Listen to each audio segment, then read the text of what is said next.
I brought back the option where we can talk over the music a little bit. I was trying something. I'm trying something. We'll see how it goes. I don't know. Yeah. We haven't done it this way in a minute. Mm-hmm. You know, we usually just play the intro and then we just jump in. And people were saying, "Oh, I miss when you guys would talk over the music a little, let it ride." And I'm like, "Yeah, I guess that's something we could do. You know, we could let it ride a little bit, let it play till the end." The only thing is, I have to pay attention to the audio files more now, because then when I play the Geek News and Rumors, I have to make sure the volume's back. There's a lot of work in production. Kids. Yeah, a lot of stuff going on in the background. Oh my god. What's up, everyone? Welcome to another edition of Geektastic Cypher here on Free X Agents Media. We're also available on Twitch. You can go to twitch.tv/Geektastic Cypher if you guys have not been watching us over there. You know, by all means, join in, jump in, go check it out on Twitch. You know, we do appreciate the support. Also, shout out to everyone who's been tuning in lately. We've been seeing the numbers going up on the YouTube and also on the audio, which has been nice. I don't know if we did anything different, but we appreciate the love nonetheless. We appreciate you guys tuning in, and you girls, you people. I got to try and be less gendering. Oh, the people, them. Yeah. West Indians, the original non-gender reference to just everyone's cool. You know, we were doing it first. No, black people too. I remember, was it Comedians in Cars Getting Coffee? What's his name? Seinfeld said his favorite like black word ever is all y'all. Right. 100%. Who in particular? No, not all you, y'all. Not him, all not y'all. them. Yeah, all y'all. Who's invited to the cookout? All y'all invited to the cookout. Bong. That's it. Everyone, come through. Okay, maybe not you. You know, there's always that one person who'll be like, maybe not you, but you know. So we got another edition this week. We're going to talk about a bunch of trailers. Jaws is going to be talking about something Pokemon related, and I don't know what I'm talking about yet. I have so many shows that I've been paying attention to. I know I have some stuff that I want to mention that I haven't even watched, but I want to remind people to go check them out because they're back. But other than that, it's too much. Even, you know, you guys know I watch TV at 1.5, and that has been both a godsend and a mistake in all the ways. It's do all the shows become a weird homunculus all together? You miss little finer plot details and like I never miss plot details. That's one thing, because I've had friends ask me like, "Yo, how do you watch things at 1.5? How do you not miss things when you're watching TV sped up?" And I'm just like, man, just gotta be. I'm telling you, I'm not missing anything. The only thing I might feel like there's got to be like, hey, they lingered on this person for a few seconds, and because you're watching it, it looks like just a regular cut. I mean, so that's the thing. People have said that to me. They're just like, well, if you're watching a sitcom and the sitcom is 20 something minutes and then it drops down to 18 or 17 minutes, aren't you missing out? I'm like, no, because the beats are still the same, by the way. That's the thing. The beats in the episode are still the same. The same way it's a 1-2 pan to this. It's still a 1-2. It's just instead of, and I'm sure Skinny, our resident drummer, can tell you, it's not a factor of skipping the beat. It's a factor of speeding the beat up. Correct. So I'm not missing. The beats aren't missed. They're just faster. That's it. That's the only. Now everyone's watching. What was it called? Whiplash? Is it Whiplash? Oh yeah, you're not in my tempo. You're not in my tempo. It's in my tempo. Homie, it is so funny you brought that up, because I just watched the short film for Whiplash that the film is based on. I never knew that it was based on a short film that supposedly did really well, won awards and all this jazz. Right. It is creepy when you watch it. Good choice of words, though. Good choice of word. Jazz, all that jazz. Good choice. Yeah. No pun intended there. I swear I didn't mean to, but I'll take it. When you watch the short film is just the scene where where they're in the school doing that first lesson, where Miles Teller's character is the page flipper, and then he goes into the hallway, talks with homeboy J.K. Simmons, comes back into the room, embarrasses trombone dude, kicks him out of the band, and then puts Teller on the drums and starts like releasing into Teller the first time. So when you're watching the short film, you're kind of just like, oh, this is intense. It's a different set. obviously too, so it gives it a completely different tone. Because when you're watching it in the film, it's like in a really nice, beautiful kind of Oscar Peterson type auditorium. I don't know if you guys have ever seen those like Oscar Peterson or like Plastic's Art, they're like kind of dark lighting and whatnot. But then in this one, it looks like it's done in like a high school band room. So it has like the big windows and everything's bright, which makes it so different. Just the lighting. And I know lighting, sometimes you're just like, it doesn't matter, but it really changes the tone of it. So I would recommend if you guys have never seen the short. I know for a fact J.K. Simmons ain't throwing no chair at me. Yeah. This nigga, especially if I'm the drummer, bro, you see how fast those sticks will come at your face. Yeah, that's one of the things that's really funny about it, because when you watch Whiplash, you're just like, oh, you're white. Like that is a story. That is a story because I'm telling you right now, there is not a black student in the world that is gonna let this man whip a chair at you. Because check this out. Even if you don't stand up for yourself, you know your mama come beat his ass. First of all, we're not violent creatures, but No. you know we're waiting for you to cross that line. Yes. Yeah. Especially a white male? Are you kidding? And plus, on top of that, if you're a nerdy black guy, you know the frame stats on that. You know that chair's coming at you this fast. You got to parry it. Bah! You know, you saw that girl that was at the Waffle House. Yeah. Catch that. Yeah, you might even hit a Goku, just throw it right back at them.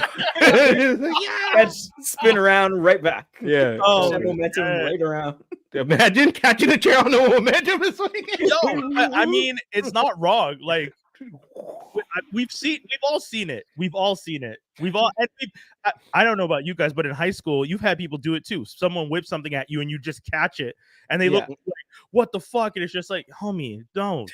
Chairs don't belong in the air, man. Yeah. What are you doing? Be on the ground. Sit on the ground. You think this is the first time someone's thrown something at me? Homie, why do you think your great grandpappy's afraid of me? Exactly. My favorite was this girl threw a chair at a guy. Guy caught the chair. He goes to put the chair down. Second chair already coming. Did he catch a second? Yeah, he was like, "Oh shoot!" Like he deflected it, but it was just like If he catches the first and deflects the second, it's still 2-0. Stop messing with that person. Yeah, Leave him alone.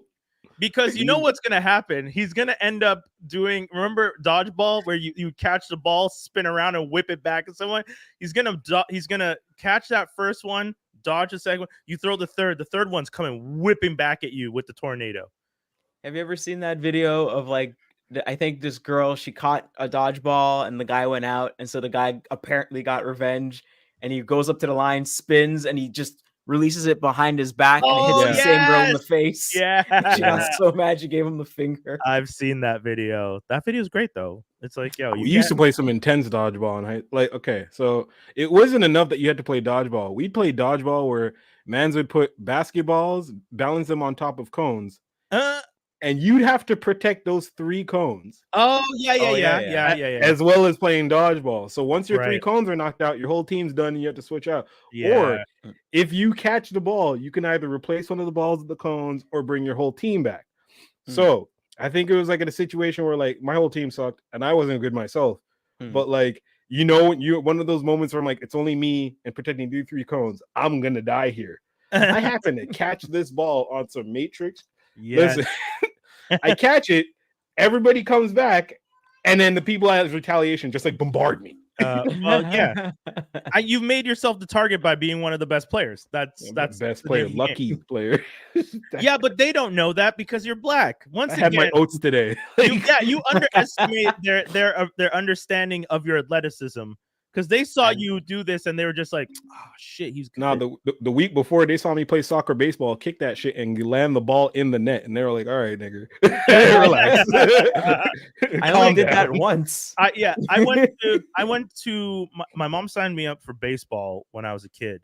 And I went to the tryouts. I get up to bat, first at bat, first pitch, home run. You just ruined yourself for the season, boy. Oh man.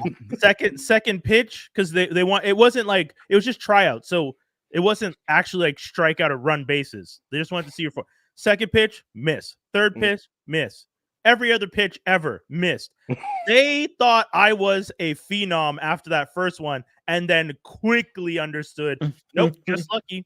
And to be honest, I didn't know how to catch a baseball either. I never played baseball. I didn't play catch. That's not something me and my dad did. So when you never went like in elementary school, you play what was it, baby or murder ball, and you're catching the ball. No, and like if you want to get better, you buy yourself a glove or use your hat. Hey, yo.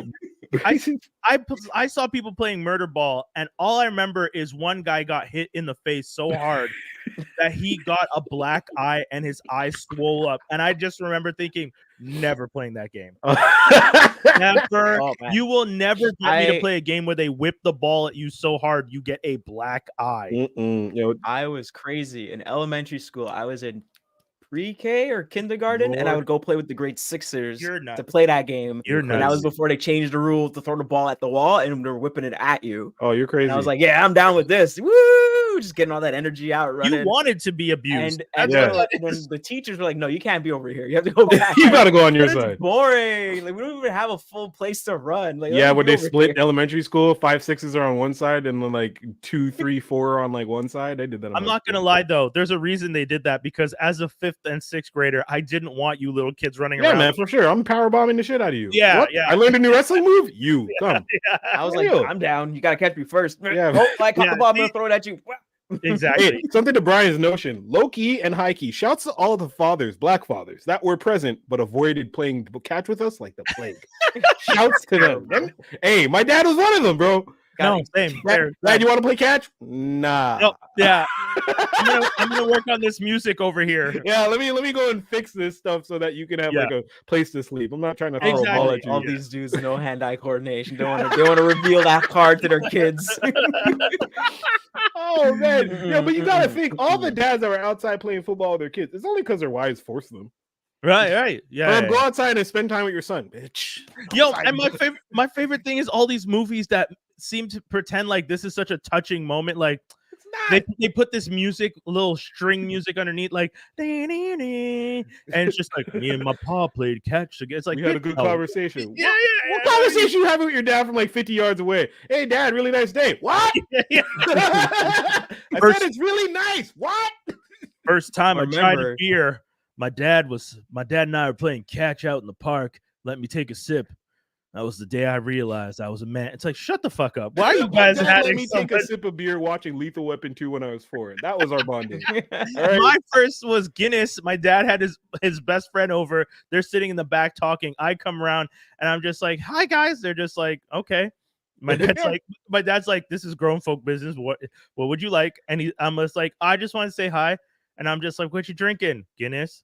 What's it like? He's just like, have a sip. I was like, okay. Guys, that's the old test. That's the old test. There's a reason. Let me see how much of a degenerate my kid is. There's a reason Brian doesn't. It's gross. I don't like it. Doesn't drink alcohol to this day. I don't drink. Oh, because you started with Guinness. Yeah, that'll shit you my off. first sip of alcohol was Guinness. That ain't gonna set you right at all. No, yeah, that's medicine, dude. Yeah, depending on how old you are, that's medicine. Guinness is medicine. With the damn ball. There's like a ball in the can. Oh, widget in there. Yeah. Because I was like, what? The fact that there's a scientific explanation for why you put a special ball in the can for the beer, already that's way too much for me. Yeah, your dad assimilated quick. Guinness? Goddamn. Like, how many Irish people did he know? Yeah. Oh, shit. When was the first time you tried a cigarette? Oh shit, 18 outside of like I think it was Rouge or one of them clubs, because I was just like, all right, this is some bullshit. I'm trying to see what these girls are up to. Hey, you want to do Maurier? Fine, I'll have one of these du Mauriers. Yeah. Take a haul. Whoa, that's good squishy. Like I was I want to point out the main thing that you said, see what these girls about. The first time I tried a cigarette, I was 8 because I was trying to impress a 13-year-old who was smoking. Right? Were you the size of a 13-year-old at 8? No. Okay. No, sorry. You're not wrong, because when I was like 10, people thought I was already in high school. Right. So I guess I did look older. What song was playing in the back of your head while you were strutting up to her? Jason what Weaver. soundtrack you had in your head. Not even. It was probably like Skinnamarink didn't because I was fucking 8. Like, you know what I'm saying? Like I was such an idiot. Gonna hit her up with the old Skinnamarink. Skinnamarink, take it easy. Let me give her that Sharon Lois and Brand. You know what I mean? Gonna hit her with the Eric Neighbor. How you doing, baby? Yo, it was wild. It was so stupid. I I'll just give you an elephant song. Come on in, ain't nobody here but me. Okay, that have to be the title. I'll give you an elephant song. It has to be the title. No, full on 8-year-old me sees 13-year-old, and I won't say her name, but if you lived in Uptown, we all knew her because she was. So she was like snap. She was fast, as they used to say, but I didn't know that. I was 8, so I was just like, "Hey, what's up?" And she's smoking. Lets me try the cigarette. Watches me almost die, giggles and says, "You're cute," walks away. Years later, I'm in high school. Her best friend that was there the day is now at Wager with me. Her and I are on the bus, and she's always been like, she's just ignored me now because she sees me as this little 8-year-old dumbass who tried to smoke a cigarette, almost killed himself, coughed up. I was like coughing so hard I almost fell over. That's all she remembers. You did like Oh, dude. I just remember coughing and like bending over and being like lightheaded and being like, I think I'm dying. Full loogie of just like spit and it's just like dribbling down your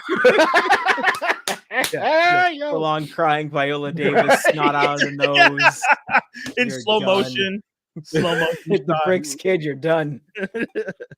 That's funny.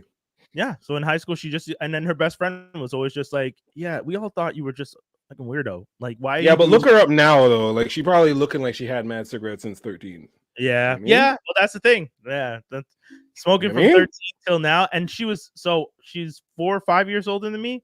So she's in mid 40s now. And she's been smoking since she was 13. Hopefully, at some point, God was nice enough to grant her the knowledge and the wisdom to cut them cigarettes out.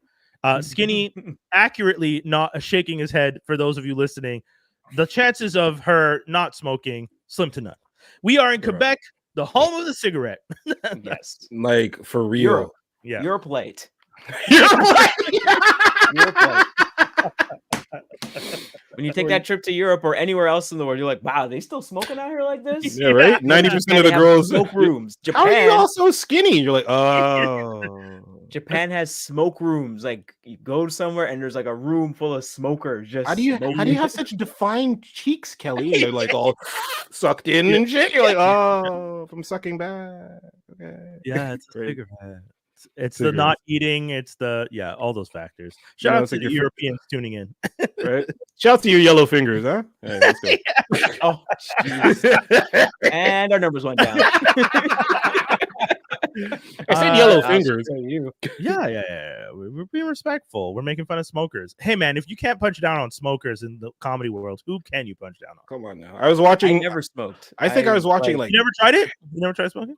No, because a lot of people in my family smoked, and either they would smoke and go to the next room and smoke there, so you wouldn't even notice it in the house, or they just knew how to take care of the smell and stuff like that. So I never realized how much people smoked until like, oh, you got chlorets. I like chlorets. Oh, you got like oh, they have gum around, and stuff like that. But like. Oh, you were around proper people. Cool. All right. I was around a lot. I remember I was around a lot of smokers, but they would always leave the room, go somewhere else, go outside. Like, Look at this man having respect in his family. Right? Shoot. I mean, no one in my family was smoking, but the people I knew who smoked did not give enough to not smoke in front of me. People would niggas would freaking smoke and then breathe on you. Yeah. That niggas would freaking how you doing, Akil? Like, wait, hold on.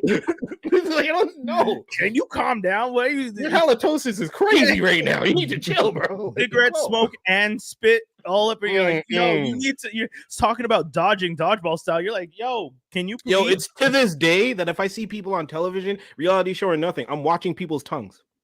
Oh yeah. You know what I mean? Yeah. Who's scrubbing tongues? Hey, smokers, you guys have like the whitest background of a tongue. It's not even pink no more. It's just like okay. Y'all in the dark room, your tongue looks like a hotel room. And like y'all need to and all that's bacteria. Okay. Yeah.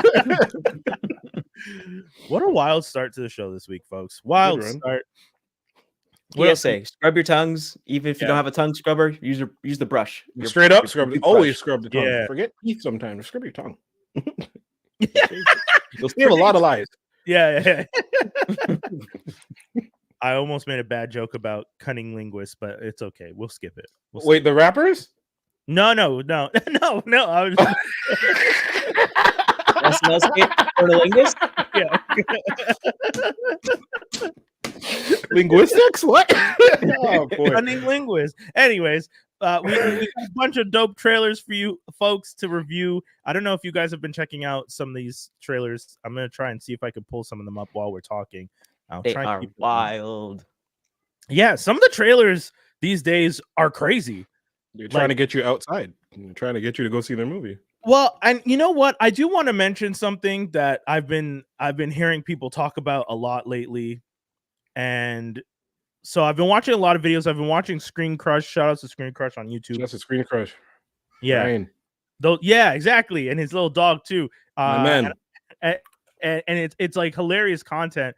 But man, like Homeboy's doing a bunch of reviews of how Disney could be better and stuff like that. Yeah, and his theories, I leave him alone on those. Like you're over here. some of the theories aren't bad, but some of them I'm like, I want to remind people, first of all, one of the major issues that we're having right now with all these movies and stuff like that is, and I'm gonna lay this out real quick and real simple.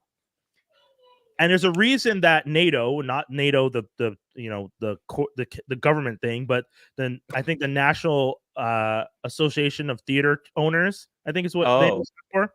That NATO. That NATO has been explaining to people that if you reduce the window for movies to how long they have to be in theater and how long before they end up on streaming platforms and stuff like that, people will not go to the movies as often. Because if they know a movie is going to be on a streaming video on demand, something like that, and trust me, they almost all end up pirated, so that's a big factor. But if you know within 45 days or something like that, it's going to be there, you are not going to pay $23 to go to the theater to watch a movie to then turn around and find out, like, I don't know about you guys, but you know how vexed I get when I go to the theater and then see it on streaming 2 weeks later? I get so mad. I went to see a movie in theaters once and saw it on Prime, no joke, 2 weeks later, available for streaming on Prime. Not even like you had to pay extra. It was a Prime like supported film, and I didn't realize that at the time. I was so mad that I paid $20-something to sit in a dark theater. And yes, the experience was nice, but Q for taking my money and then putting that out 2 weeks later, because that made me so mad. And that's the thing. I think the window being shortened, I know they did it during the pandemic. They were concerned. There's stuff like that. Same day release, stuff like that. I get it. I understand you guys were doing that stuff because you thought it was the best way to save your business. But I got to tell you, y'all really fucked up, because it's now just constant. You're just constantly doing it, and I don't think it's a good play. I don't think it's going to benefit the overall. So something to consider. How do you pronounce this movie? This is I.S.S. Yeah. All right. It's International Space Station. The film is about, which I think is a cool concept. If people haven't seen the trailer, I definitely recommend go checking it out. But the concept of the film is that the International Space Station has Russians and Americans representing their country. They go up, and a world war seems to break out. So now the Russians are being told to like disconnect the Americans and cut them off, and the Americans are being sent the same message by their government. So they essentially start going into a Cold War while on a space station. A Cold War bleeding into full-out war, basically. Right. Well, I mean, yeah, on space stations, yeah. Cold War means like it's not above the surface, and cold means like it's below it, but it's still happening. And this one is definitely happening. It's not. Tell me that black girl is the only person of color in this film. Likely, yes. Black male would be like, y'all are crazy. Stop this now. I gotta say, when I was watching the trailer, I was shocked at the idea that if I'm in space, even if my government told me, hey, yo, shit's popping off down here, you got to take them dudes out, I'd be like, you're crazy, because the only thing keeping us alive in here is the fact that we are working together. Yeah. Like, I don't know if you guys have ever watched any of these science fiction shows, but like that are grounded in the actual physics of, you know, like For All Mankind, for example, they make those space shuttles razor thin. Like the thing between you and space is often only inches, like 1 or 2 inches. Like that's why they tell you, like, if there's debris in space and something gets punctured, you like these people need something to cover that, shield anything real quick, because that's it. The oxygen you have in there is the oxygen you have in there. I'm saying. So why am I gonna go and huff and puff and pant trying to stab a nigga for what, bro? If you don't kumbaya with me right now, like, I'm telling you, what, like bro? that's why. So the concept of the film sounds super interesting, but at the same time, I'm like, that is one of the craziest things I've ever heard. Because if it doesn't end like 300 or everybody dies, I'm just gonna be like, nah, fuck no. Someone's crying, my lord. Kumbaya. Yeah, man. I'm gonna be the dude to be like, hey, yo, can you guys just take the fight over here, like right into this little inches over, Airlock. just a little bit. Yeah, airlock your ass out there, bro. Come on, all fight out there. Space is infinite. I'll airlock you out for sure, man. Yo, it's so scary when they show some of these shows and someone ends up just like lost out there, and I'm like, yo, they're never coming back. Yeah, it's so messed up when you watch a show and someone has a suit on and has oxygen, and they just miss grabbing one handle, and they just like gravity.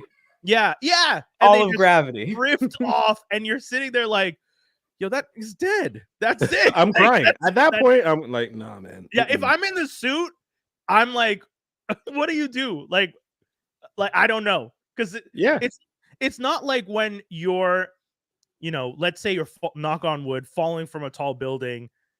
It's just like, it's going to end quick. You either you have the heart attack before you hit the ground or you hit the ground. This is infinite floating until you just suffocate. And that sounds horrible. It is super horrible. Next thing you know, you're thinking, okay, maybe I can just get away with this, and then sleeping. Then some bitch ass friggin' comet comes and cracks your helmet, and then you're Homer Simpson out here.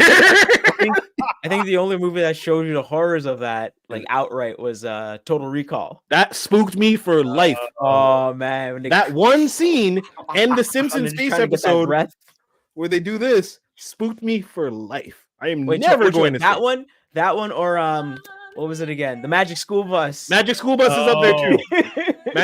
Magic School Bus sugarcoated it because, like, yeah, you'll just turn into a crystal man. Okay. Arnold's like, yo, you're my cousin and all, but you gotta go home. F you. Nah, the Simpsons got me. And their heads exploding, like the helium thing, that messed me up. But Total Recall was like, like, even though Arnold's like always the scaredy cat, when he's like, yo, if you stay here, this is going to happen to you. Right. Honestly, all these like space movies and stuff like that always give me like the worst feeling. Like it just scares the crap out of me to think about that stuff. And everyone just like, they just keep telling these stories over and over, and I still don't understand how some kids want to be astronauts. Like, why? Everything they've shown me about going, it's not going to be me. That's why. That's how that's how everyone thinks about it. I'm the main character in my story, and nothing bad's gonna happen to me. That is. I guess so. That is, and you know what? How is your problem solving? Not good at all. Well then, kudos to the dreamers. Like, honestly, when's the last time you tried to like jerry rig something, or like, something wasn't working well, and you're like, you know what? I can go to the Dollarama, I scrounge up some stuff and make it work. You know?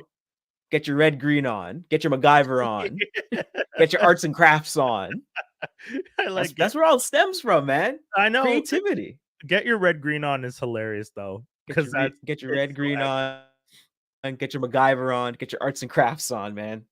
Yo, it's funny that you say that, because now that you're saying it, I never thought about how many shows really were about, oh, yo, you need to figure out how to fix things, because everything can and will break down, and you need to know how to do this to survive. And it's true. A lot of those shows we used to watch were about that life, but hilariously. We got this other trailer here, Gundam This one's called what? Gundam Requiem? Did I read that right? And then Requiem for Vengeance. Okay. So I watched a trailer. I honestly thought it was live action until they showed the face and like this shot. So if you guys are listening to this, the trailer starts off with like some really nice scenic shots, and the Uncanny Valley stuff really is creeping me out more and more, because you watch something and you think to yourself, okay, well, this isn't that realistic looking. And then it just keeps more and more realistic looking and really freaks me. Like, this trailer, I legit thought was live action. And you remember Beowulf, like, with Angelina 10, 15 years ago? That one, not a second did I think, oh, well, this looks real. This one creepily looked real to me. Prepare to drop. So, I mean, I don't know about you, man, but I'm excited. I'm a big Gundam fan, so I'm very happy for it. I mean, it looks cool. Like, the impression I get is that you're following the Zeon. So these are the Zeon with their Zaku 2s and everything. So you're following them, and I guess it's like then they see one of the first Gundams and they're like, yo, what the hell is that? So imagine you're playing a game with your friends and like you're constantly winning, you're just taking out everybody, you know, you got the skills, you're doing good, blah blah blah, and all of a sudden some dude just gets sniped, you know, yo, what the heck's going on? And it's like, what the hell's that thing? What the hell is that? So this is I'm just gonna pause on the shot of the Gundam. It's got red ass eyes. It is so intense. And it's sorry, what were you about to say? Oh, I was saying, like, usually the Gundam is like the good guy, and he's always he's always bathed in light. He looks all, you know, the white armor, everything. But this time, it's like there's an explosion. There's just pure fire behind him, and his eyes are red. And He it's looks just like a Decepticon. Run that back. Is this a gun? Oh, Gundam. Yo, so Skinny didn't get to see. We're gonna start it back. We're gonna run it back because we were talking over it anyways. But for all this is live action? No. Okay, so that was the thing. The shots look so realistic, and that's where I started. Skinny missed it when I said it. It looks so Uncanny Valley-like because it looks so real, and it's almost too real. You'll see now in a moment, though, if you guys are watching this. This is Final Fantasy Advent Children. Remember when that dropped and everyone thought it was real? Yeah. This is next level, though. Like, this goes above and beyond, because now the lighting and shading and all that stuff. And I think the next trailer we'll talk about is also GTA 6, because similar conversation about how good they've gotten at making things. I'll do realistic. that. That'll be the one I do. Yeah. Ooh. But this looks crazy. Like the graphics on this stuff look so good. It looks so realistic. And I know some people are going to watch this and be like, oh, you guys are crazy. But it's like, take into consideration 10 years ago, 15 years ago. Remember Voltron, the Third Dimension? This is giving me that kind of vibes, but way better. Okay. Right. But I was saying, like, that Beowulf movie that came out didn't look anywhere near as good as this. And now here we are, where I'm looking at this, and other than when it's super bright and you can see it's animated, some of it looks really Every time Skinny sees the Gundam come out from the fire, he's just like, yo, what the hell? I'm gonna stop it on the Gundam for How are you not gonna show me the Gundam, though? That's the Gundam. That's it right there. That's just it, man. So once Please again, let this be a show from the perspective of like some human ass nigga who doesn't even touch the Gundam. I want it to be from Soldier's perspective. We're like, we're gonna die, and like, there is an anime where you're following people that aren't really fighting, but the fighting's happening all around them, and it is not. Like when everyone's like, hey, what universe do you want to be in? If you could be in any universe, like I don't want to be in anything because I know I'm a civilian and I'm dead. I'm not getting into no Gundam. I'm not like, hey, I'm a whiz kid. My parents didn't build this other thing. What are you talking about? I would definitely like it from the perspective of like wild civil, like the guy who's driving like the gas truck to fuel the Gundam, right? Like I want to be that dude, like, that perspective. Like, gotta go to work today. These damn Gundams, and like the foot's right next. No, because usually you're not. No one knows that the Gundam's being made. It's usually like a secret thing. So it's like, this is weird. I'm doing a lot of deliveries to this area, and there's nothing here. Well, except for Japan, who turns up just live, makes one in front of us, and calls it a statue. Like, come on, you know that thing works. Thank you. I every time I see it, I'm just like, man, they're just waiting till a cut. Bro, they're so waiting for a kaiju to come through. What? Like, you can't tell us constantly that this is a thing you believe in, and we do. I know people, and it's like I don't know them personally, but I'm sure we've all seen someone online too. But there are people who are actively preparing for a zombie apocalypse because they've seen us talk about zombie apocalypse so much in my pop culture that they're convinced now, yo, is this just a thing, or are we really gonna see zombies one day? And they start prepping. Well, guess what? The way you feel about zombies and vampires, Japan has been talking about kaijus since before the dawn of time. So yes, they're gonna start preparing Gundams and run around. Like, there's probably a bunch of them underground somewhere. Been ready, I'm telling you. Speaking of that and zombies, so like I saw a weird article the other day, like months ago, that was saying like the fungus from The Last of Us isn't completely off from happening, but it's a possibility if shit was to get crazy weird. And then today, Danielle was watching this channel, this YouTube channel of gardening. Just Alex, shouts to him, funny British guy, and he's talking about how I made these onions, but there's some kind of fungus that keeps growing on them. And I guess he's like, I'm guessing this like fungus burn that happens to my onions means that there's something wrong with the soil. And then man just puts a piece in his mouth, almost like The Last of Us, my man. But no, I think there's no wait. Actually, sorry. He started trying to grow. That was it. He tried to grow. He did that, but then he tried to grow mushrooms in his room, and he's like, it worked, but obviously I got sick because of the spores. And I was like, did you not? Yeah, mushrooms are spores, no? Yeah, but I mean, Last of Us, fungus, head growing. You're gonna grow mushrooms in your room, my nigga.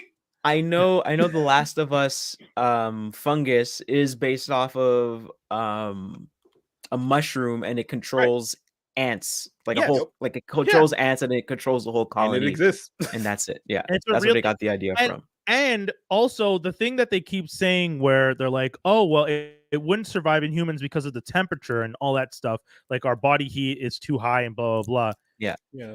Everything mutates and evolves. And the smaller something is, the faster it evolves, right? Bacteria and all that stuff, viruses mutate constantly because they're small organisms, and they just procreate that way, and they evolve because the way we have generations is 30 years. They have 30 generations in 1 minute, like they're just constantly evolving. And not but I do like how people kind of act like, our body doesn't try to fight it, or we don't have kidneys, we don't have livers that are actively fighting stuff constantly, white blood cells, etc. And not to bring people down, but we saw with COVID that there we go. I was like, are we gonna go there, or yeah, we're going. Well, I mean, I'm gonna be fair. Can't use your guns if you're sick. Can't use your guns if your lungs are blown out. I just want to remind people, people ain't gonna do shit. I think I said it when we were doing the podcast back then, but COVID felt like it was an organism that was actively looking to figure out, like, y'all keep trying to stop me. Understand, I'm coming for your ass. Like, it just kept saying, like, exactly. All we need. Go on. Yeah. No, go ahead, man. All we need is just the baby ant fungus to just be like, wait a minute. Yeah. These humans are way bigger. Yep. Did you evolve too? Man killing fungus. And kill everything. Like the fact that the main thing with COVID was initially the cough. And you're like, yes, because it's actively figuring out how to get you to spread it. I'm like, yo. Don't you get mad when you see people coughing in their mouth open now? Yo.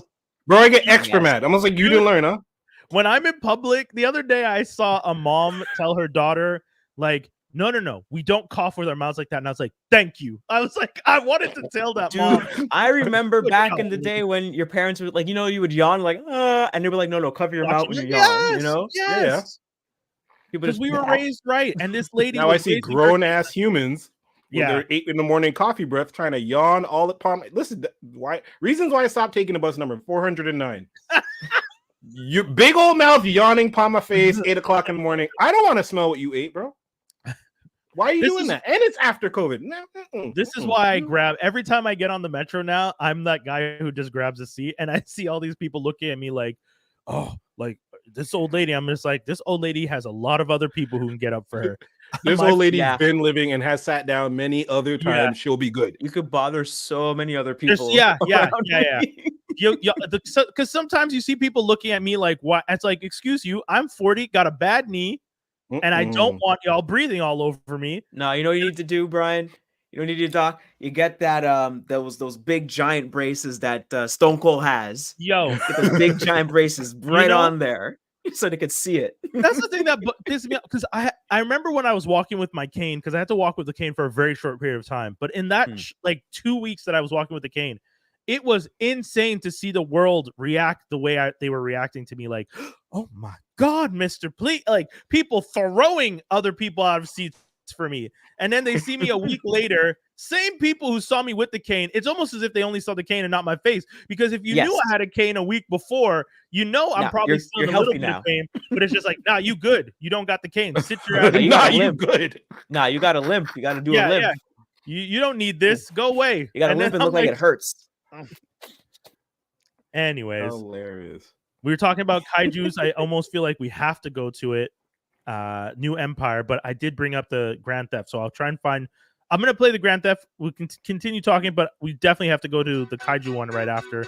But folks, look at these graphics once again, Bad luck, I guys. guess. If you're tuning into this on audio, check us out on YouTube at FXA Media, because you get to see all the images.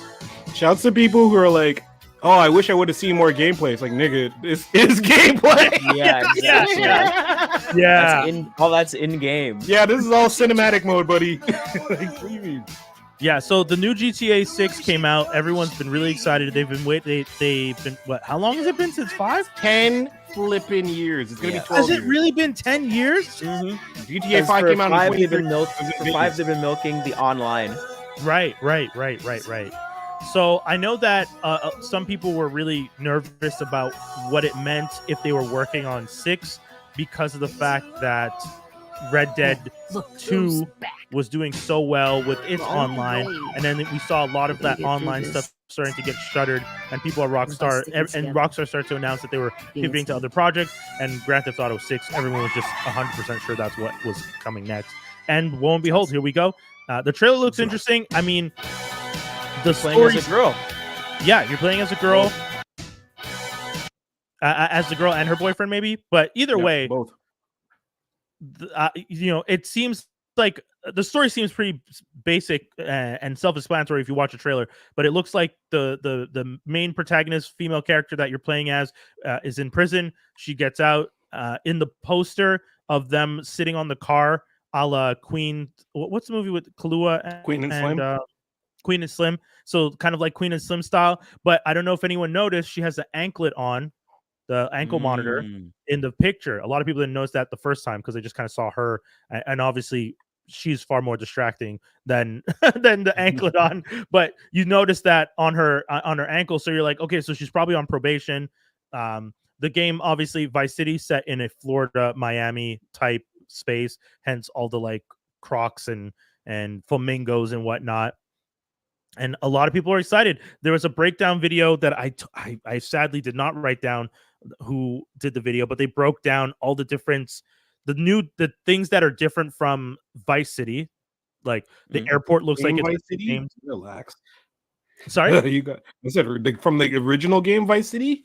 Yeah, because Vice City is really, really small. Like if you actually think about it, and it's also set in the 80s, so it's like, guys, what is it? It's only like one specific part of Miami, and in that game, you only use 3 streets. Yeah. Oh damn.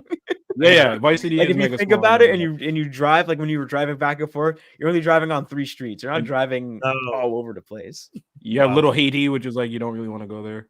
But yeah, I remember that game. Well, not like this in Haiti. But No.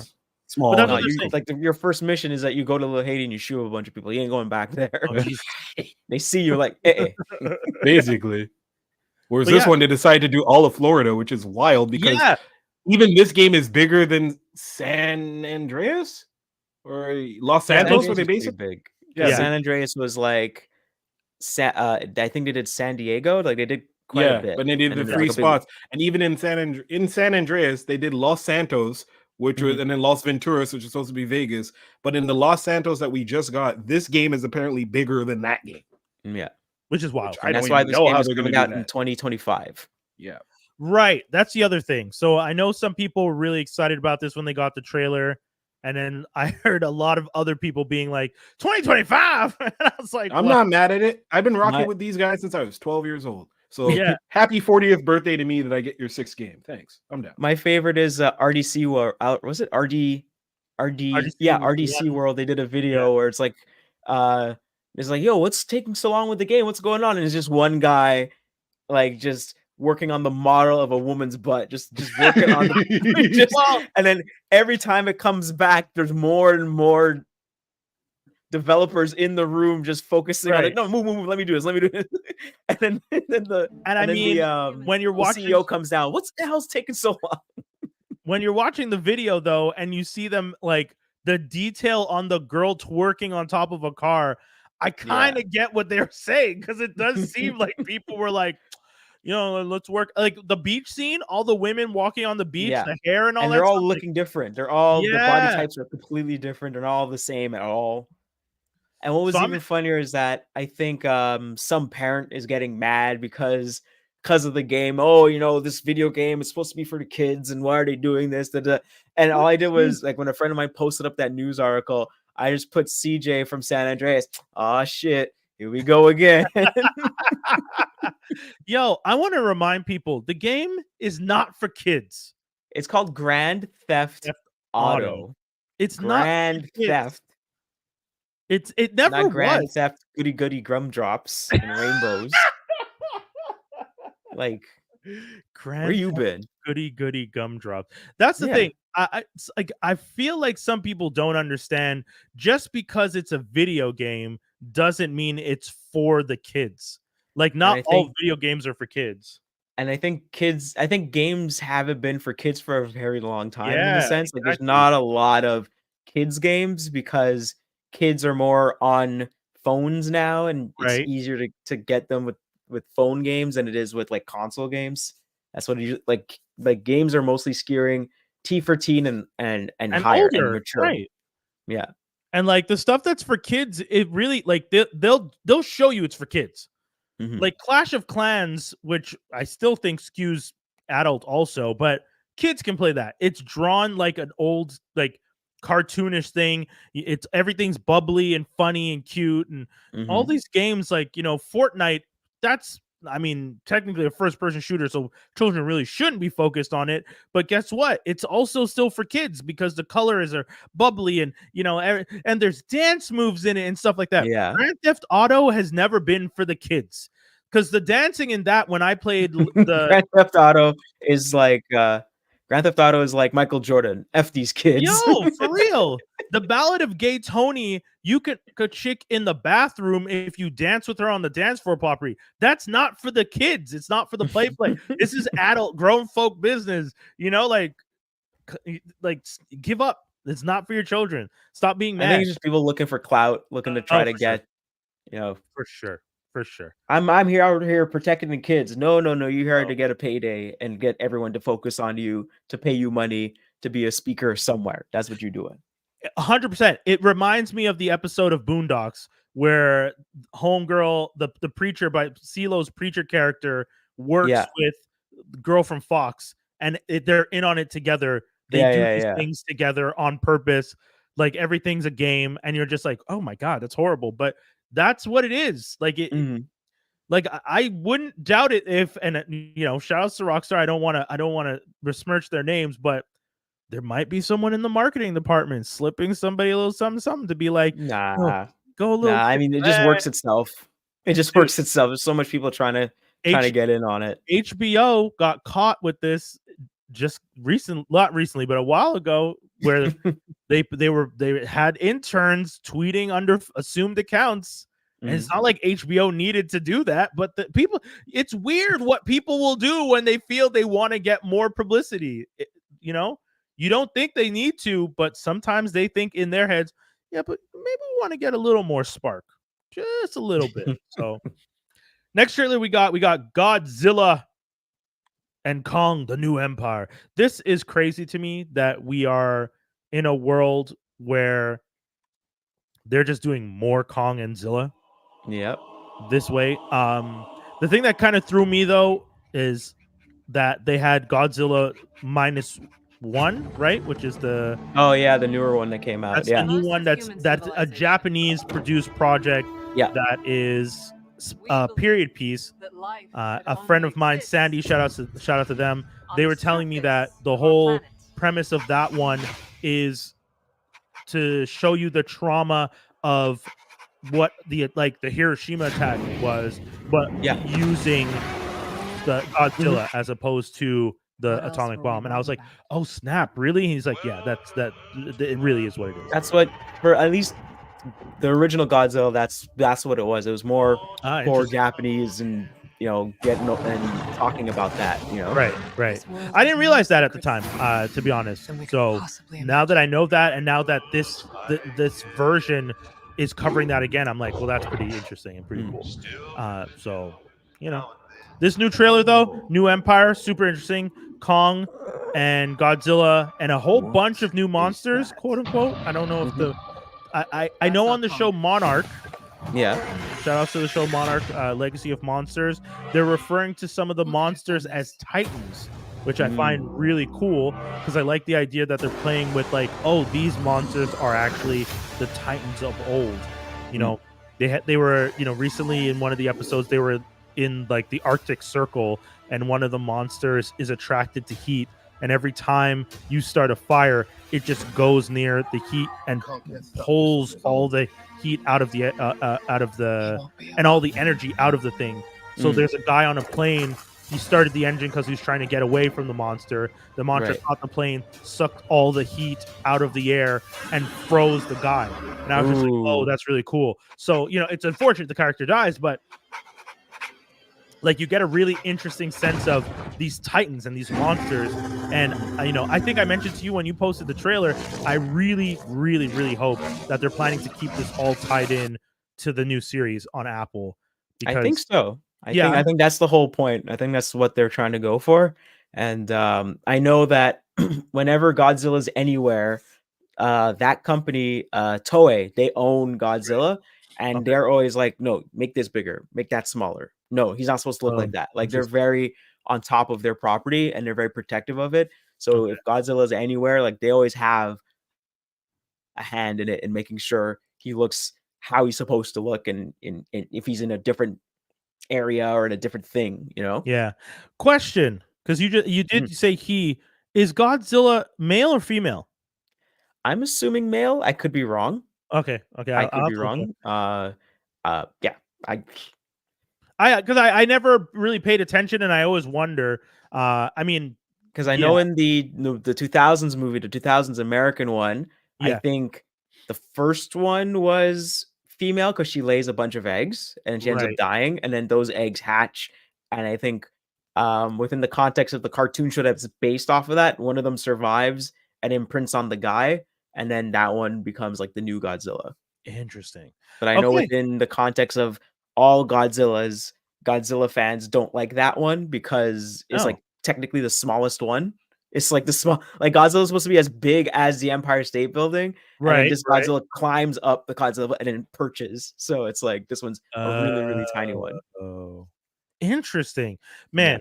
Yeah, kaiju monster fights, all this stuff, super interesting. I do wish I'd paid more attention to. This is the type of stuff like when you hear about people working on creating universes. Because I've I'm listening to the audiobook for that Marvel Cinematic Universe where they do the whole entire history of it. And in the audiobook, they're talking about how, the first time someone mentioned the idea of a cinematic universe at Marvel, it was, Avi Arad, I think is his name. Yeah, Avi Arad. Yeah. Who was like trying to do, like he got the keys to the kingdom, but didn't really have all the power. And then there was always, this book is super interesting because you find out how there was a whole bunch of shit happening behind the scenes with Marvel. So not even just the rights, but ownership and people working out of kite factories, like you're like subsidiaries of some other toy company, and you're like, this is crazy. But they had the idea back then to do these movies, and funny enough, Sony got offered all the rights for all the Marvel characters for only like 25 million and passed at the time. And it's just like stuff like that you're like, yo, lucky, because imagine if Sony had gotten their hands on it, we wouldn't have the MCU we have now. Which, well, at least the earlier parts. No offense to the later parts, but yeah, Godzilla, MCU, universes, it's a thing. They're gonna keep trying, and we'll see what they can do. I think that's was that it for the trailers? I think we if you wanted to do tie in with House of Dragon season 2. Oh yeah, good idea. So House of Dragon, y'all, it's about to get crazy. I don't know what these people are planning to do, but I am worried for all of us.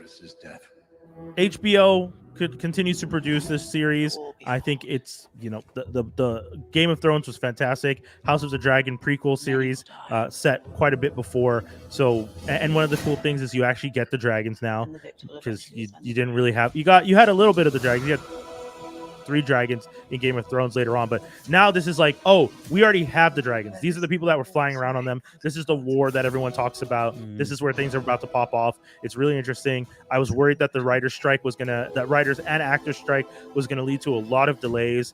I keep forgetting though, some of this stuff is in the UK, and those guys don't abide by the same regulations for the production. So they don't have Oscars, they have BAFTAs, so it's a completely different guild altogether.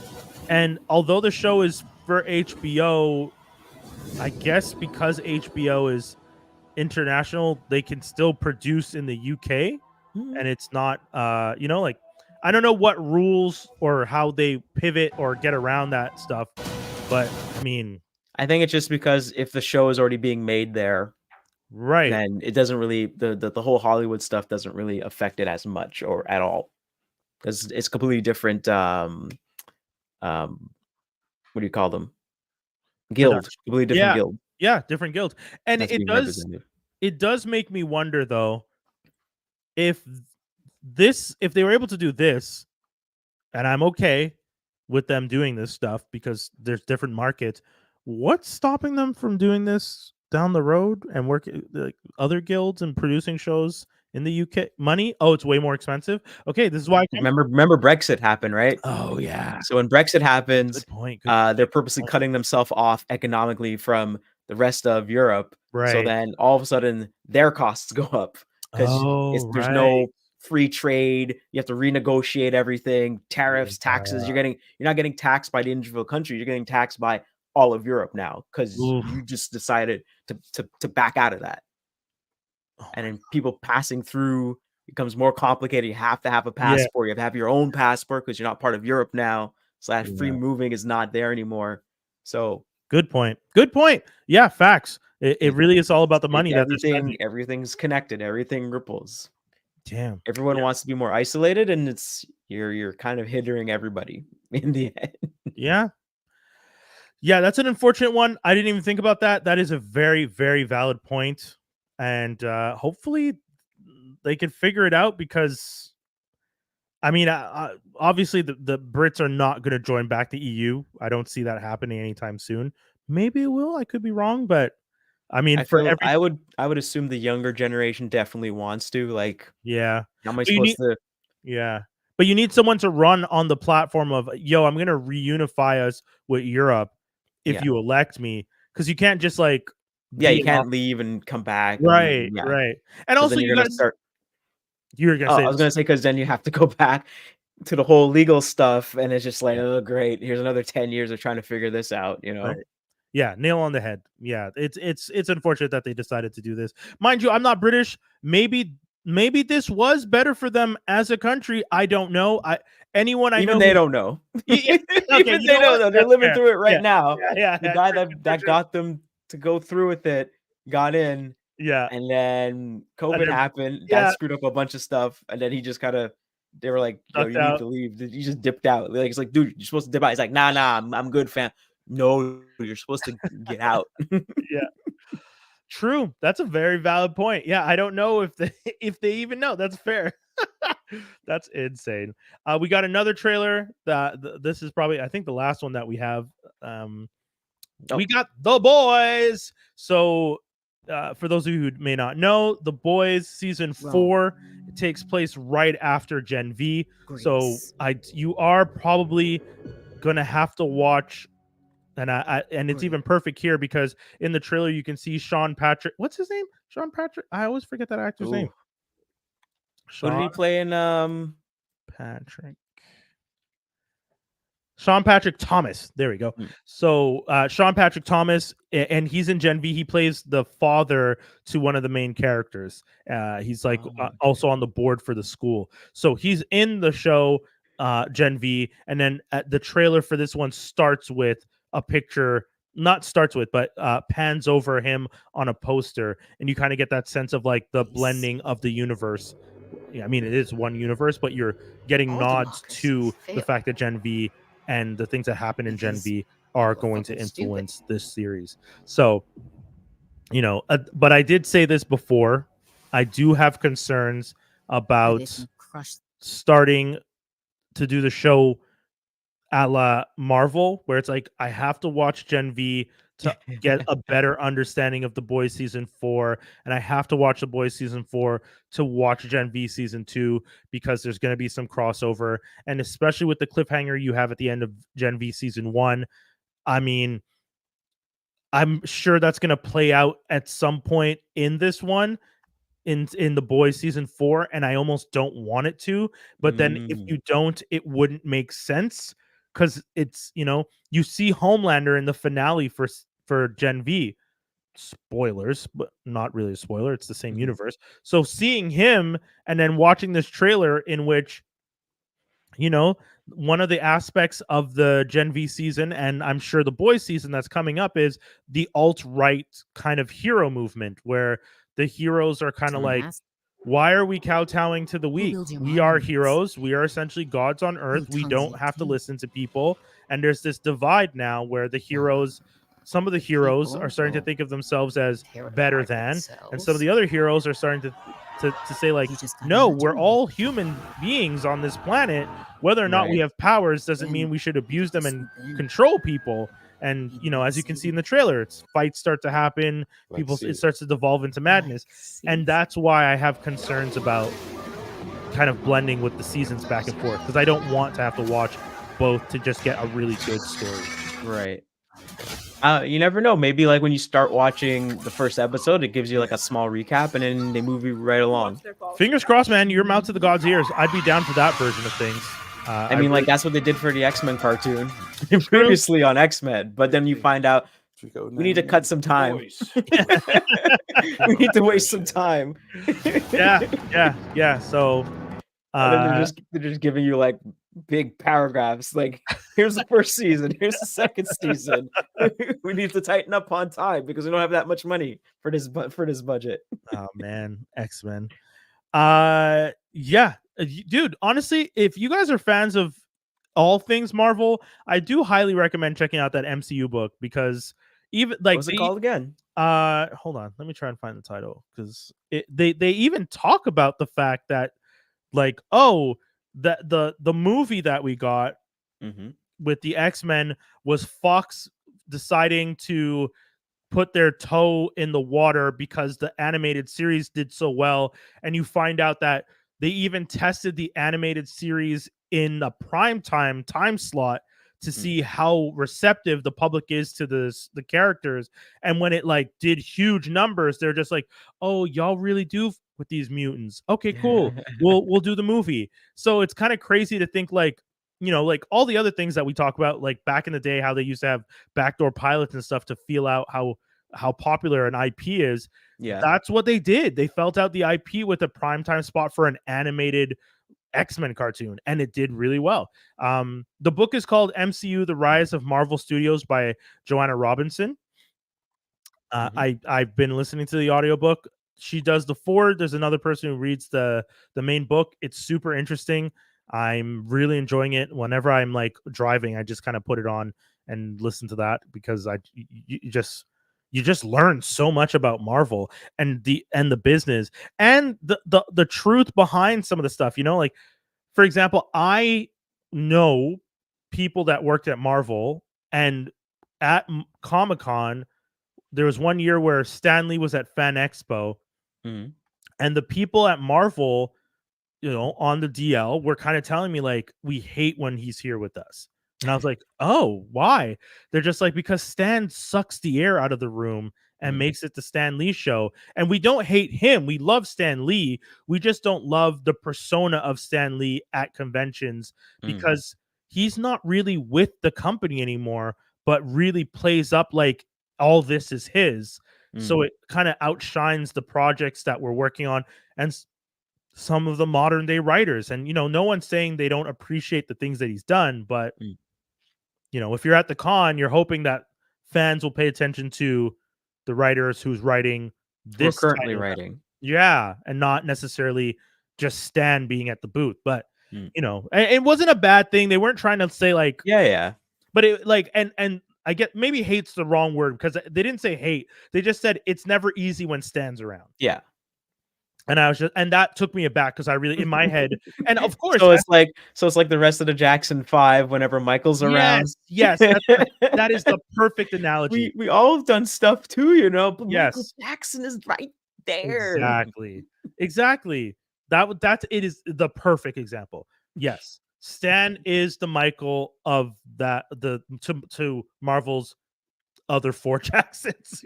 Like Michael Jordan's over there, but so is Kukoc and Pippen. Yeah. and Rodman's right there. Only now Rodman's getting his flowers. You realize that, right? Yeah. Only now. Yeah.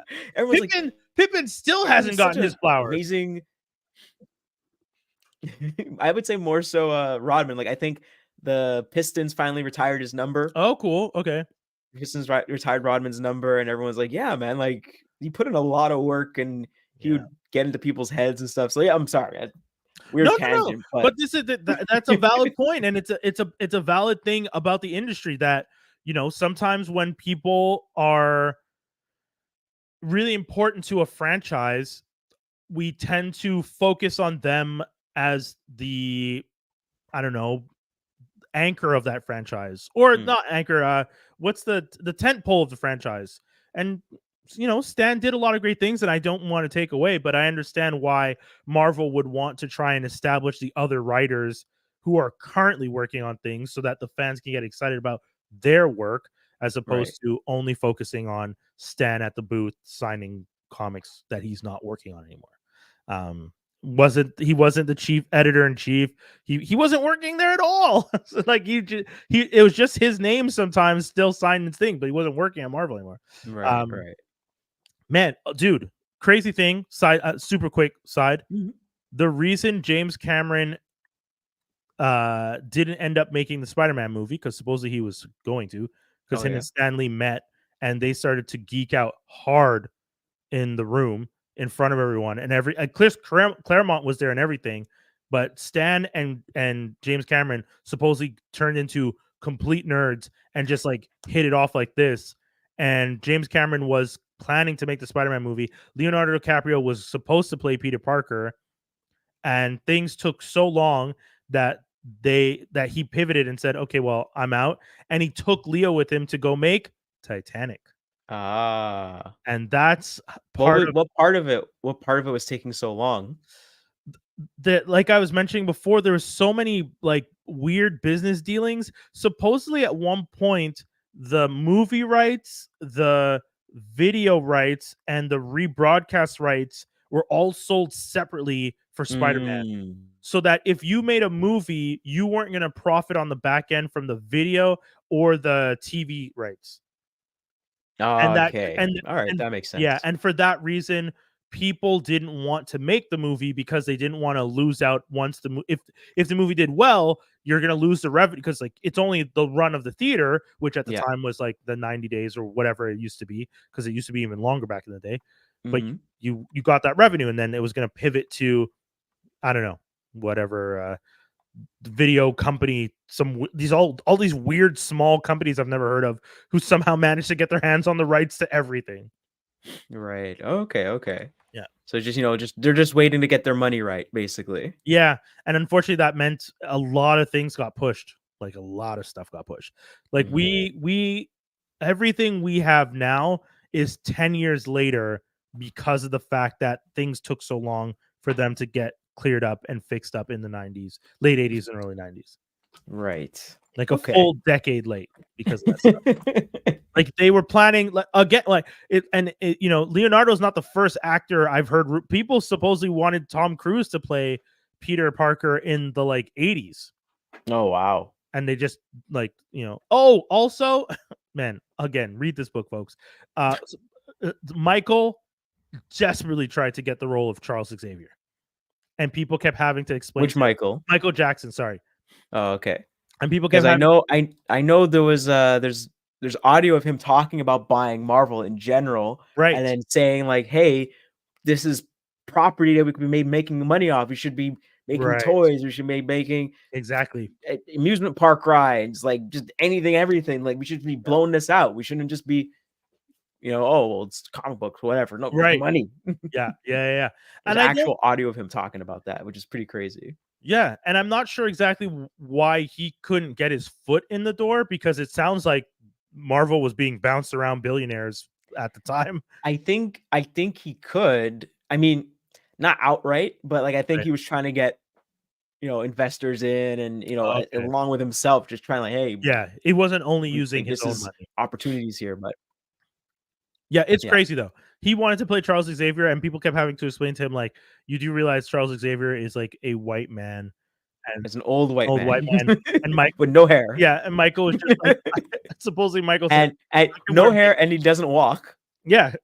Yeah, you were known for dancing. You were known for the moonwalk, yeah. But you were known for dancing.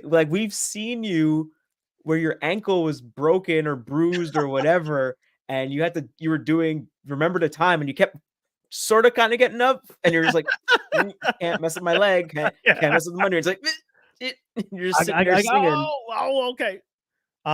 Another crazy tidbit from the book: supposedly the original version of the X-Men cartoon that Stan Lee pitched was the X-Men. Yeah, when they did the animated show. Well, there's the animated 90s 90s X-Men 93. Well, no, not that there's two, but there's the one that actually came out, the Fox animated one in the 90s, and then there was a pilot called Pride of the X-Men. Oh no, this is the 93, the one that was on Fox. Okay. When they had the meeting with Stan Lee, he pitched the original pitch was Xavier and Scott traveling across America finding a mutant of the week. That was the pitch. It was not nowhere near what they got in the end. It's a road show. Yes, and he wanted to have a dog that wasn't in the comics. Just introduce. People were like, "What is he talking about?" It was funny. Anyways, all this to say, maybe that's my view. The right thing. Go read this book. That's what I'm telling people. And you had Pokemon. Yes. I definitely want to hear Pokemon Crystal Clear version. Mm-hmm. Oh, okay. I won't say what it is because I don't want to, but from sources. Yeah, so basically it is a Pokemon ROM hack of Pokemon Crystal. So basically Generation 2, but it's really crazy. It's really in depth. This guy, his name is Shock Slayer, just one dude programming it for some time now. Basically made it an open world game. So basically you start the game and you create your own custom character. You actually choose the avatar and the colors that they display in and everything. And you could start anywhere in the world, any city in the Kanto or Johto region. So it's pretty crazy, pretty intense. There's a higher chance of catching shinies.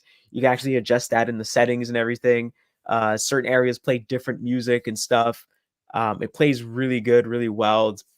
I think it's kind of rebalanced and stuff like that, depending on where you start in the game, which city you start at, because of the type of Pokemon you have. You might start off at a harder difficulty because of where you are and which Pokemon you're using, or it might be more easier. So if you start the game, you're I'm going to start in Pallet Town, which is the beginning Gen 1, it's usually a lot easier because you kind of know where you're going and you know your way around. Or you can start at a city that you really like, that you wanted to like chill at, and it's pretty crazy. There's a lot of detail that was put into this game. For instance, like when you go into the Pokedex, the Pokedex will actually tell you where to catch Pokemon that you've seen. So if you've looked at a Pokemon, it's updated in your Pokedex, and then you go and look and you're like, oh, I can catch it here, here, here, here, or here. Okay, cool. And you can just go there. What's even more interesting is that like the trainers will sometimes have shiny Pokemon as well. When you go and fight people at the gyms, I think what ends up happening is sometimes the levels at the gyms get higher when you get more stronger. The more badges you have and everything, like you can get stronger.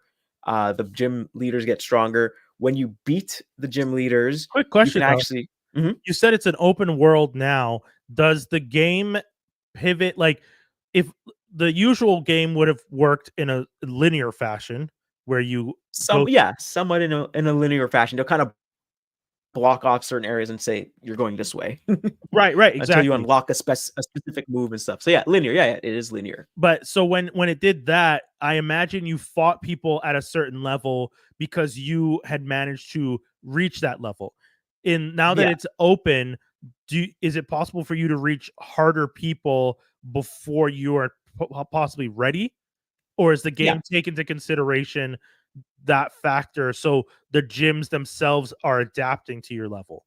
I think if I read the change logs right, or I read the FAQ right, okay, it's the gyms that scale to your level, and then everyone else around that is roughly the same. Okay. So like you go into this area and this guy is going to be level 20. You go in this area, these people are going to be level 15 or whatever, or lower and stuff like that. Okay. So usually I think the gyms scale, and what happens is when you beat the gyms, you can actually have them reset and then go fight them again, which is pretty cool too. So if you want to like kind of test yourself and see how your team balanced out and everything, you could do that.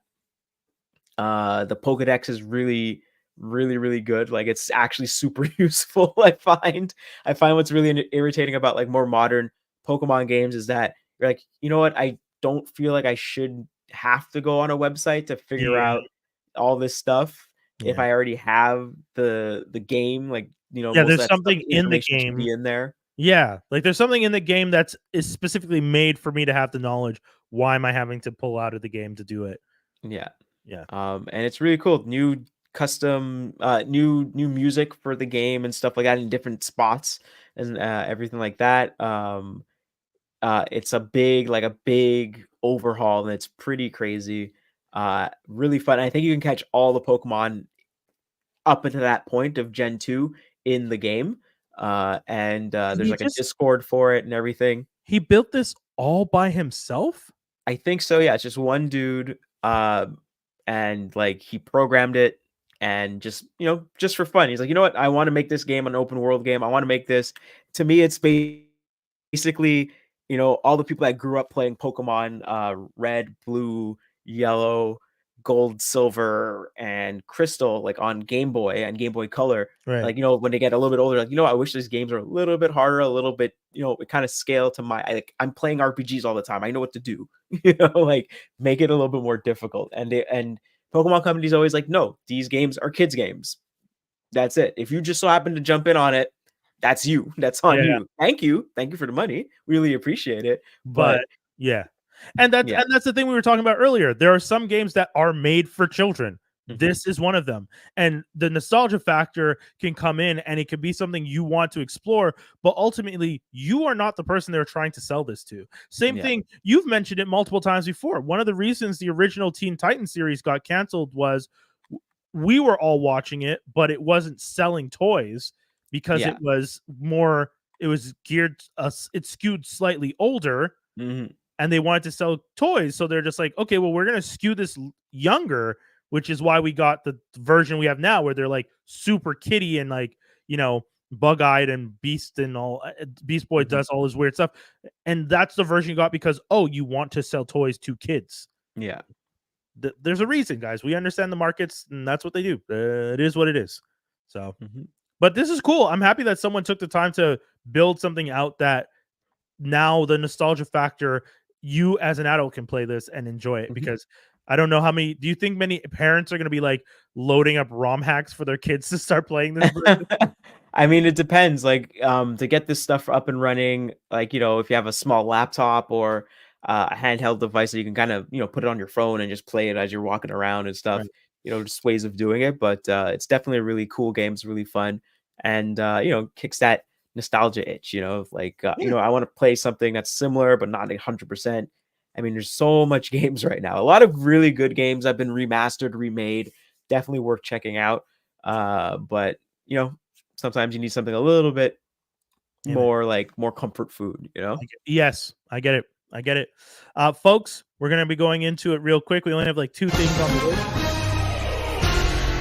Geek news and rumors.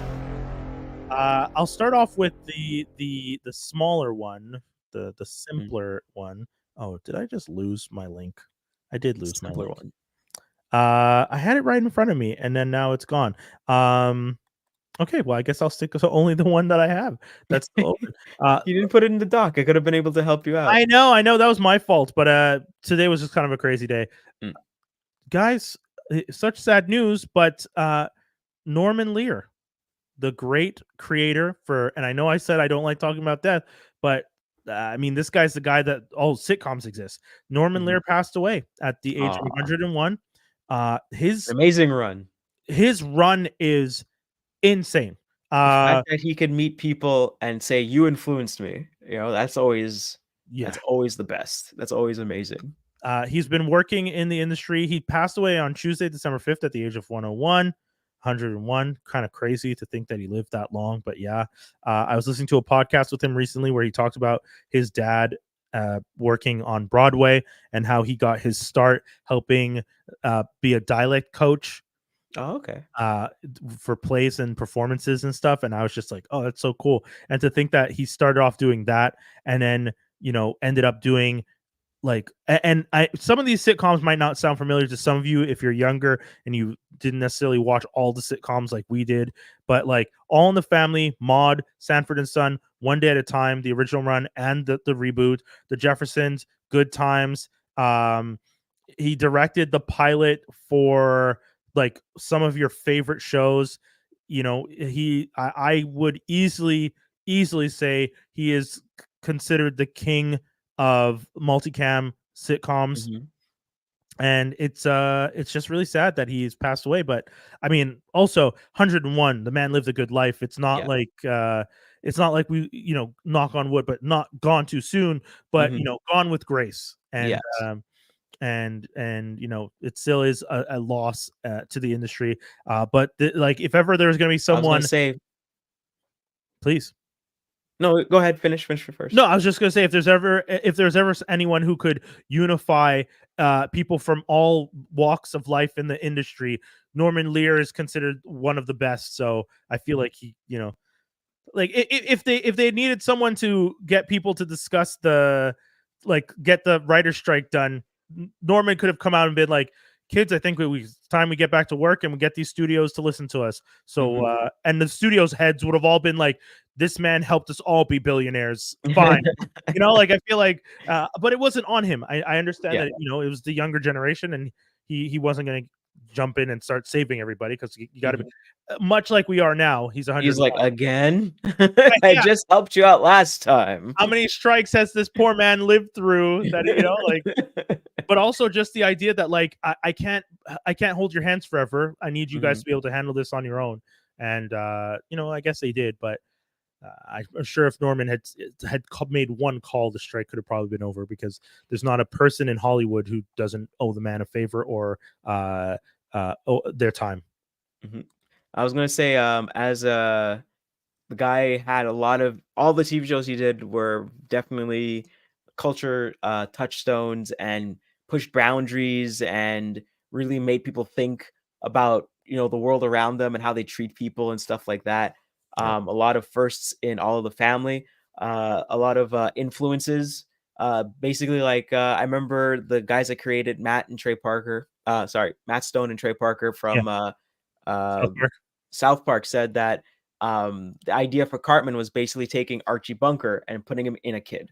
Oh wow, that was their so funny. influence. So I Yeah. mean, all the shows he's done has definitely influenced a lot of the writers, a lot of directors, a lot of creatives afterwards after him. So Wow. hats off to you, sir. Yeah, and I unfortunately already passed, but maybe it's still on right now if you're watching this live, and if not, if you're listening to this, maybe you can find the cast later. But in an unprecedented move, CBS, ABC, NBC, Fox, and the CW, which is all the networks, were all doing a simulcast memoriam for him at 8 p.m. today. Oh wow, Yeah, because like I said, they all owe this man their big effing deal. big deal.